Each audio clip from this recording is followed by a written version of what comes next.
Artık bilirsiniz ki 11-ci Beynəlxalq Kitab Sərgisinin 6-cı gününü yaşayırıq və bu günlər ərzində çox müxtəlif kitabları öz oxucularımıza təqdim etmişik. Bugün təqdim edəcəyimiz kitab Şərq-Qərb nəşriyyatının həyatında deyil, eyni zamanda da Azərbaycan dövlətimizin, dövlətçiliyimizin həyatında çox mühüm rolu olan tədqiqatlardan biridir. Rizvan Hüseynovun Qafqazda Azərbaycan və Erməni məsələsi kitabı. Kitab ingiliscə nəşr olunubdur. Məlumat üçün bildirim ki, hazırda kitabın nəşriyyatımızda rus dilində çapa hazırlanır. Eyni zamanda da Azərbaycan dilində tərcümə olunur, Azərbaycan dilində də çap ediləcəkdir. Bilirsiniz ki, biz 30 ildən çox mübarizə və müharibə aparmış bir dövlətik. Və bu mübarizədə ən vacib funksiyanı oynayan xüsusiyyətlərdən biri də bizim informasiya sahəsində apardığımız mübarizə idi. Yəni, əsgərlərimiz, döyüşçülərimiz əlbəttə müzəffər olduğumuz bu müharibədə bizi qalib çıxardı. Amma eyni zamanda da bizim informasiya sahəsində apardığımız mübarizədə bu prosesdə öz rolunu oynadı. Və bugünkü dövrdə artıq qalib bir dövlət olmamıza baxmayaraq tarix göstərir ki, bizim mübarizəmiz hələ də davam etməkdədir və bundan sonra da davam edəcək və hətta daha sürətli və daha sistemli bir şəkildə bu mübarizə aparmalıdır. Rizvan Hüseynovun kitabı ingiliscə nəşr olması bizim Azərbaycan xalqının və alimlərimizin, tədqiqatçılarımızın nə dərəcədə bu istiqamətdə fəal, aktiv rol oynadıqlarının bir göstəricisidir. Mən əminəm ki, burada əyləşənlər Rizvan müəllimi tanıyırlar, amma hər halda istərdim ki, kiçik bir informasiya verim onun haqqında.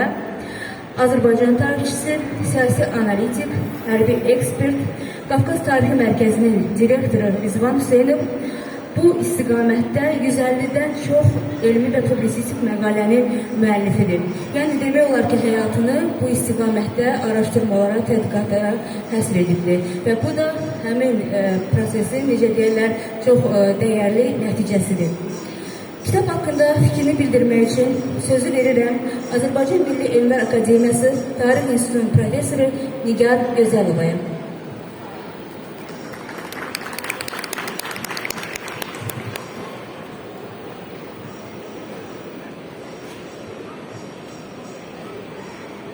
Teşekkür ediyorum mənə söz verdiyiniz üçün və burada gələn qonaqları salamlayıram, dəyərli alimlərimizi, izləyiciləri. Belə bir daha salamlayıram hər kəsi. Təqdim olunmuş kitab Qafqazda Azərbaycan və Erməni məsələsi olduqca önəmli bir mövzuya həsr olunubdur. Azərbaycan tarixinin təhrif olunmuş, yanlış narrativlərlə zəngin olan Qərb, Rus, Sovet tarixşünaslığına qarşı sanki yazılmış bir cavabdır. Müəllif burada tarixi tədqiqatlardan daha çox o yanlışları, o yanlış narrativlərin necə yarandığını və onları necə deməli yaranma prosesinə izah verir və onları deməli mənbələr əsasında dəqiq cavablar verir. Kitabın üstünlüyü əlbəttə ki, ilk növbədə onun geniş mənbə bazasıdır. Burada müxtəlif dillər ifadə olunmuşdur və bunların hamısı da işi daha çox zənginləşdirir. Mənbələrdən istifadə ilə yanaşı bir çalışır eyni zamanda xəritələrdən də istifadə edərsin və bu xəritələr nəticəsində də hesab edirəm ki, ən uğurlu kitabın səhifələrindən biridir ki, orada müəllif göstərir ki, bütün Qərb, Rus, Sovet, Erməni tarixşünaslığında bizə təqdim olunan bu şərqi Erməni, Qərb konsepsiyası xəritələrdə göstərilir ki, belə bir anlayış biz mənbələrə, xəritələrə müraciət edəndə orada deməli görmürük. Başqa bir məsələ, kitab deməli vacibliyini göstərən məsələ bu əlbəttə ki, Alban irsinin erməniləşmə prosesinin müəllif dəqiqliyi ilə belə axarlı şəkildə onu izah eləməyə çalışır. Yenə də ilkin mənbələr əsasında. Biz bilirik ki, Alban irsi Azərbaycan tarixinin çox mühüm səhifələrindən biri olubdur. Amma təəssüf ki, nə Sovet dövründə mütəxəssis yetişdirilə bilməkdir, nə də yetişdirdiyimiz mütəxəssisin yetərincə qiymətini bilməmişik və bu Azərbaycan tarixşünaslığında hələ də bir böyük bir boşluqdur mənbələrin azlığından. Amma bütün bunlara baxmayaraq Rizvan müəllim çox uğurla bu işi bacarıbdır və bu da hesab edirəm ki, kitabın ən güclü tərəflərindən biridir. Başqa bir istiqamət isə istiqaməti bu deməli 18-19-cu əsrlərdə regionun, Azərbaycanın deməli beynəlxalq kontekstdə önəmini göstərməkdir və bu baş verən bu regional dəyişikliklər, imperiyaların işğalları, imperiyalar arası müharibələrdə Azərbaycanın tutduğu vacib mövqeyi və burada bir subyekt kimi yox, artıq bir obyekt, yəni bir obyekt kimi yox, bir subyekt kimi çıxış elədiyində vurğulayır müəllim. Başqa bir önəmli məsələlərdən biri də odur ki, bu kitab İngilis dilində yazılıbdır. Biz müxtəlif konferanslarda, elmi araşdırmalarda deməli, müxtəlif ölkələrdən alimlər görüşür.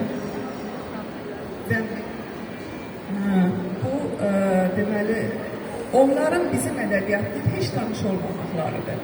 Bizim mənbələrimizi nə qədər az olsa da heç onları tanımırlar. Olanları da İngilis dilində tərcümədə erməni müəlliflərinin tərcüməsində oxuyurlar. Məsələn, mən sizə deyim, bir erməni müəllifi var, George Bornatian. Bu adam 36 nədən 18-ci, 19-cu əsrə aid mənbəni İngilis dilinə tərcümə edildi. Amma tərcümə ilə yetinməyibdir. Həm tərcümə, həm kommentlər veribdir və bu kommentlərlə elə göstərir ki, sanki bütün bu mənbələr məhz ermənilərin bu regionda mövcud olmasını, tarixi varlığını sübut edirlər. Amma əslində bütün bu manipulasyon şərhlər tamamilə yəni regionun tarixini bilməyən bir insan üçün bu yanlış bir təsəvvür yaradır. Və mən onlarla söhbət edəndə, bildirəndə ki, niyə bu istiqamətdə bizim mənbələri, originalı oxuyasınız, o cür müqayisə eləyəsiniz. Mən sizə bu falsifikasiya necə baş verdiyini bir dənə nümunədə göstərim. Həmin bu Bornatian Qarabağ namələrini hamısını tərcümə edibdir. Həm deməli Mirzə Cavanşirin, həm Mirzə Adıgözəlin və ikisinə də yazıbdır ki, ön sözündə ki, mən bunu fars dilindən tərcümə eləmişəm. Müəllifə deyirəm ki, bəs biri farsça yazılıbdır, amma o birisi əski Azərbaycan dilində yazılıbdır. Siz onu niyə qeyd eləmirsiniz ki, bu Azərbaycanca yazılıbdır? Deyirsiniz, nə olsun, siz fars əlifbasından istifadə edirsiniz. Farslar da deyirəm ki, ərəb əlifbasından istifadə edirlər. Osmanlılar da ərəb əlifbasından, Azərbaycan ləhcəsində də yazılmış mətnlər ərəb qrafikasından istifadə edirlər. Yəni bu cür belə bir falsifikasiya edir. Bizim türkçə yazılmış bir mətnə yazır, deyir ki, farsçadan tərcümə eləmişəm. Yəni bax bu cür manipulyasiyalar edirlər. Bu baxımdan İngilis dilində belə geniş mənbələr bazasına deməli istifadə edərək Rizvan müəllimin təqdim elədiyi bu kitab hesab edirəm ki, həm alimlər tərəfindən istinad olunacaqdır, həm də akademik müzakirələrə bir təkan verəcəkdir. Çox sağ olun.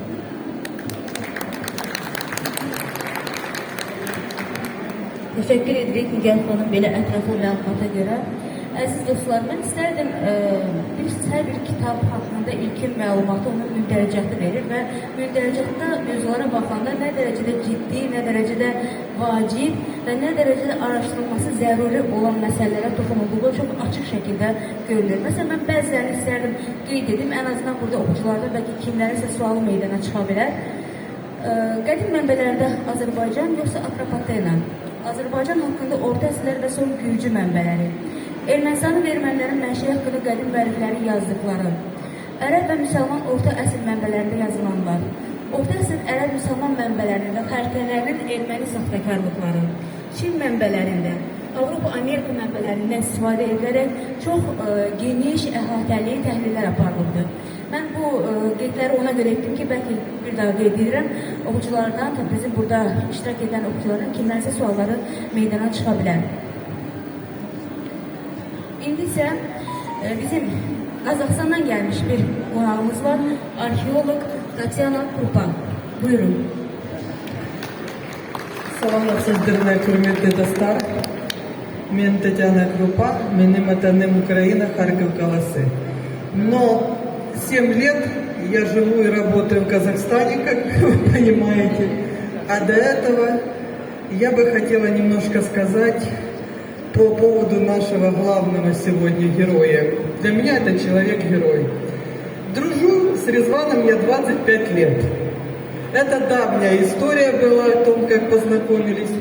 Сферой моих научных интересов является изучение, сохранение, я историк, реставратор, археолог культурного наследия. Также есть у меня еще одна сфера деятельности, это памятники в зонах конфликтов. И порядка 10 лет, если не больше, я по приглашению Резвана поездила и по Азербайджану. Еще до 2014 года в моей собственной стране. Я гражданка Украины. Что я хочу сказать? Ребята, друзья, то, что я видела, это страшное горе. Все люди, с которыми я встречалась тогда, в Украине еще не было 2014 года, не было Крым наша. В 2022 году через спутники приватной компании Planet Labs я как эксперт международный Global Heritage Fund смотрела, как убивают мою уже страну, Харьков.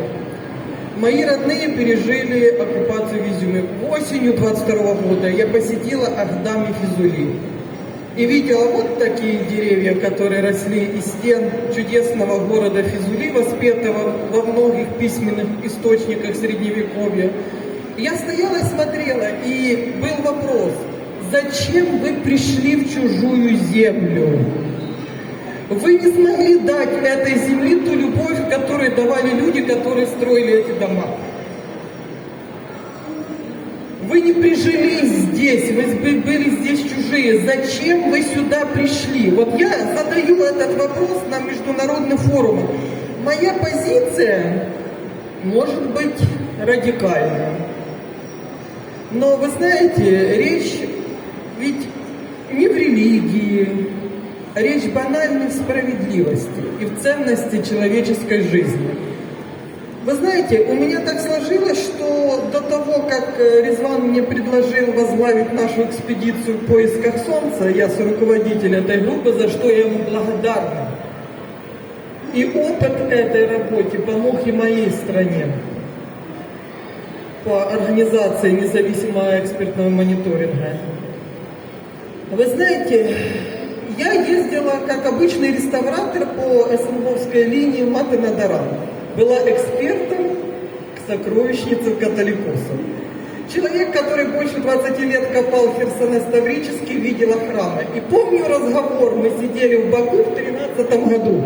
И Резван говорит: Таня, ну ты же видела церкви, как бы ты их датировала? А я, дорогие мои, сидела, потела, меня заикалась, потому что я не видела в тех храмах, которые датируются V веком, ничего от V века как археолог. Я видела более поздние вещи. И я сидела, и знаете, вот эта вот воспитанность, которая бывает лишняя, говорила ему: Резван, ты знаешь? А он говорит: Тань, а если я тебе это скажу?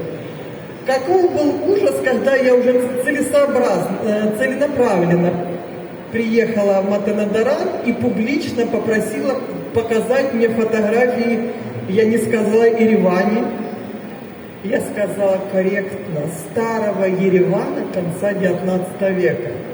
И мне замминистра культуры тогда, Аревик Самуэлян, публично сказал: что вы, Таня Джан, это стратегическая тематика.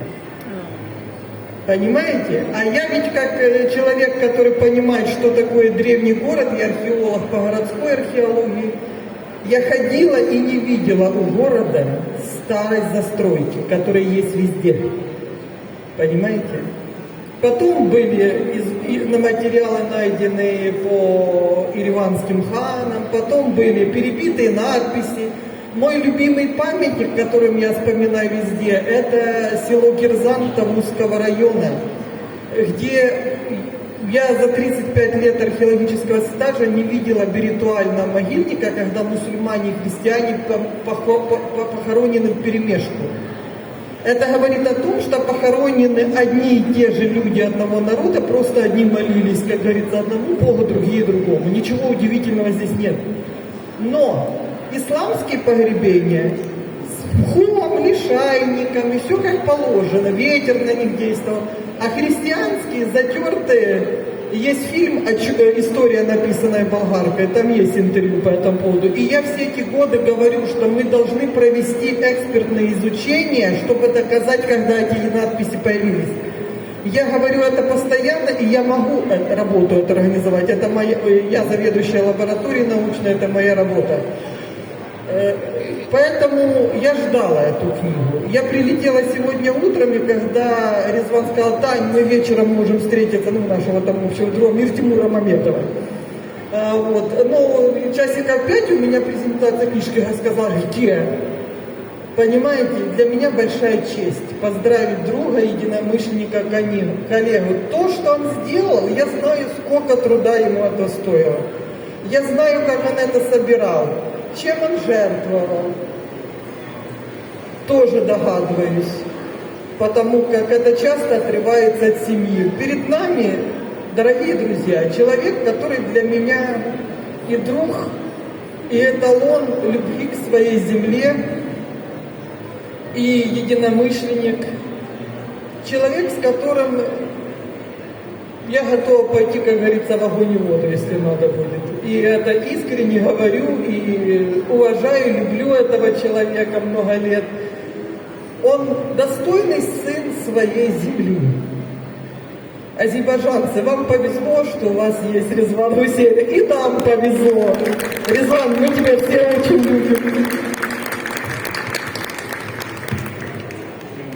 Çok teşekkür edirik. Rizvan müəllimi Can xanım bizim özümüzdən daha yaxşı təqdim elədi, necə deyərlər. Və biz bu dostluğa görə çox şadıq. Mən indi istərdim ki, kitab haqqında danışmaq üçün sözü Rizvan bəyin özünə verim. Çünki bu kitabla bağlı hansı əziyyətləri çəkibsə, hansı mərhələlərdə adlayıbsa, onun özünü hamıdan daha yaxşı deyir. Buyurun Rizvan bəyin. Dostlar, çox sağ olun. Həm təşkilatçılara görə, həm burada mənimlə paylaşan bu kürsüdə oturan Sevil xanım, Nəgah xanım, Tatyana xanım, siz mənə böyük bir əlavə ödül verdiniz. Yəni, kitab yazmaq, yəni ki, burada toplaşanlar əksəriyyəti kitabın dəyərini bilirlər və əlavə bu haqda danışmağa ehtiyac yoxdur. Yəni, bizi həqiqətən birləşdirən dəyərdir. Amma həm dostların, həm tanışların bizdə toplanmağına səbəb olmaq, bu hər adama qismət olmur ki, həmfikir adamlar toplansın. Ələfsus, mövzu da mürəkkəb mövzudur, anlayırıq ki, biraz həm emosional mövzudur və mənə görə bu kitabın üstünlüyü o oldu ki, bunu dəfələrlə demişəm, bu kitabın əsas tənqid edən ermənilər oldu. Mən yeni bir özümü görüb üsuldan istifadə elədim. Yəni kitabın haradasa 2010-cu ildə yazmağa başladım və o vaxtı tez-tez mütəmədə olaraq erməni tərəfi ilə biz 3-cü ölkələrdə görüşürdük. İstər güya bu sülh məramlıq projeləri, orada erməni jurnalistləri, erməni alimləri, İrəvan Dövlət Universitetinin professorları və s. Və mən hissə-hissə bu kitabın parçalarını yaza-yaza onlara